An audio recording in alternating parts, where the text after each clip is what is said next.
For the biggest controversy, I'm going to go back to what I've been pounding all night and for the last 2 nights, the juxtaposition between the softballs to the Republicans and the hardballs to the Democrats. So we've got a compilation here of the questions asked of Bernie Sanders. Now, you saw last night, if you were watching, what's your favorite musical? What's your favorite mixed drink? Do you sing to your wife? How did you meet your wife? Those were the questions that were asked. Given what an excellent surgeon you are, given how many accomplishments you have, these are this excellent surgeon, obviously, to Ben Carson, the accomplishments to Marco Rubio, on and on, fawning. Now, here's what happened at a Democratic town hall instead. You disagree with that characterization, but this week you told my colleague John Ralston that your one litmus test for a Supreme Court nominee is overturning Citizens United. So why doesn't that prove what Secretary Clinton says about you? I mean, you didn't say that you have a Roe versus Wade litmus test. You didn't say you had an immigration action litmus test, a marriage equality litmus test. Last week you said it was a low blow for Secretary Clinton to bring up the past criticisms that you had for President Obama. You said you had every right to disagree with him. But it went further than that. In fact, this is you calling for a primary challenge. No, I get that. Well, but there are some Democrats who want to continue the president's policies. Right. Why should they trust you as somebody who wanted him primaried? You said it would have been a good idea if he would have been primaried. Well, by the way, there is one of the two Democratic candidates here who actually ran against Barack Obama. It wasn't me. All right. Second of all, you were pretty tough on Bill Clinton's record, and you said you hit his record on Wall Street. You said this was a guy who wanted to deregulate Wall Street, was for welfare reform, the Welfare Reform Act that you didn't like, and got NAFTA through. It didn't sound like a presidency that you were very pleased with. You know, a common complaint in those European systems has to do with wait times for treatment, wait times for seeing specialists. How do you propose in your Medicare for All system to not have Americans have to deal with rationing of care? Chuck, I mean, this is a common, that's why I say it's a common critique in Canada and the UK in particular. Whoa. And with all due respect, the VA, which is a system, I'm sorry, Chuck. The VA, and which is a system that is designed to essentially be universal health care for veterans, had wait times, had a rationing situation. And I know you tried to correct that, but we just had an experiment which we got. How do you guarantee that your plan isn't going to experience the same problem? I mean, but Senator, rationing, and you apparently don't care about any of the other issues. And why are you against the last two Democratic presidents? Why?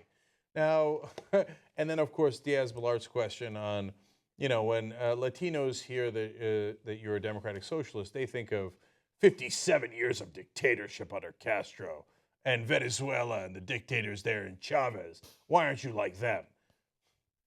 I mean, the disparity is just unparalleled. I've never seen anything like this. I think what the mainstream media has done is just they've let go. They're like, you know what? We're going over the top. We don't care what it looks like anymore. We're under no circumstances will we ask Republicans tough questions because we'll get yelled at. We'll get banned from debates. Like it happened to Candy Crowley. Trump won't show up to the debate. Will try to get us fired. We'll say that we're at fault. We'll start a war. Might ruin my career. The Democrats never say anything. And so we just keep pounding them and prove to the Republicans that we're not liberal. You're right. And here's a really crazy, stupid thing. I'm just going to say it. That cable TV is fighting for its very existence. And they know that the clock is ticking down on all of these channels going away and becoming apps, and Wall Street is freaking them out every day.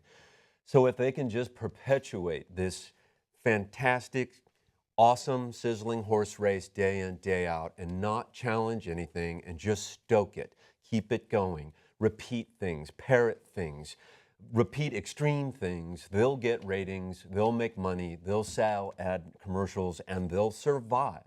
I think this is just I think all of these guys in here are just kind of puppets in this big cable industry that is trying to perpetuate this silly little, these contests. How many town halls do we need?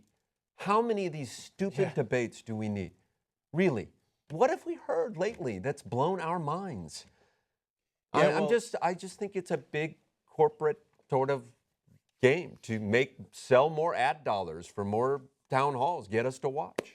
So in the beginning, the DNC was doing too little debates. Now they've gone in the other direction where these cable companies are obsessed. I got to get the ratings. I got to get the ratings. So they're now doing the town halls on top of one another. There's a Republican and a Democratic one both tonight on 2 different networks. One of the networks just scheduled a town hall debate for the night that we get election results in Nevada for the Republicans. Yeah. So like they're like, forget it. Election night, we're doing another town hall. And if it's not a town hall, then it's just a Donald Trump circus. Yeah. And we're just going to bring him out and he's going to say he's for veterans and then he's going to do his talking points for an hour with someone who's really friendly with him, just so they can try to grab those ratings. Yeah. I mean, the Real Housewives of Beverly Hills or Atlanta does the same thing. Did you hear what such and such said about you? And they turn that into an hour-long television show. Yeah. It's the same thing here. Donald Trump said this about you. She said this about you. It's trying to create this sort of drama that keeps ratings high, keeps ad dollars coming in, keeps the cable bundles fat. This is a fight for survival for these guys. Sorry, that's my conspiratorial analysis. No, it's I'll see absolutely y'all. true. Goodbye. Thanks for that. Just be over here. I literally talked to someone in the industry Jen's yesterday. coming right back. Yeah, you're our Candy Crowley. Get the fuck out of here. Okay, good. And Brian, I was never welcome back. I literally talked to someone at lunch yesterday that was in the industry about the panic inside the cable companies. It's not just cable news. And someone else in an industry event said, look, let's keep it real. The top 10 cable companies are doing fine. Everyone else is screwed. That's right. And there's not 10 cable companies and there's not 20 cable channels. Yeah. There's hundreds. And you know who's suffering the most in this panic? It's not the people who write and make content. It's the executives who preside over these things. They're the ones who are losing their jobs, and they're the ones who are fighting for more, greater, louder frequency. You know, it's. Yeah, the writers can always go to Hulu or Amazon or Netflix. Hey or man, there whatever. have never been more pipelines to great- put stuff yeah. in. You know? There haven't, but there's also been never been fewer people to actually pay you for the work. That is right. I mean, and talk about as a writer, livable I'll wage. just tell you, No, it's you're right. It's You're not right. easy Yeah. to make a livable Yeah. wage. That's right. But in terms You're of right. like their panic, I mean, there might be 10 that can exist because they have a lot of money and they make good decisions on, hey, maybe we should have The Big Bang Theory again for another year. They make good decisions like that, so they can exist. But it only took a couple of years of really widespread on-demand streaming of content for I think almost everyone to realize they can continue to exist. Nobody thinks they should exist in the format that they do. Nobody thinks that TV that isn't on demand makes any sense or needs to exist for any reason. You can make all the shows with your huge resources in your studios, put them online all at the same time so I can watch them on demand. And I don't need a 24-hour news network like you. You don't actually end up adding anything. It's just 6 different talking heads saying the same thing. They can exist, but they should exist like the internet exists, not like they have for 100 years.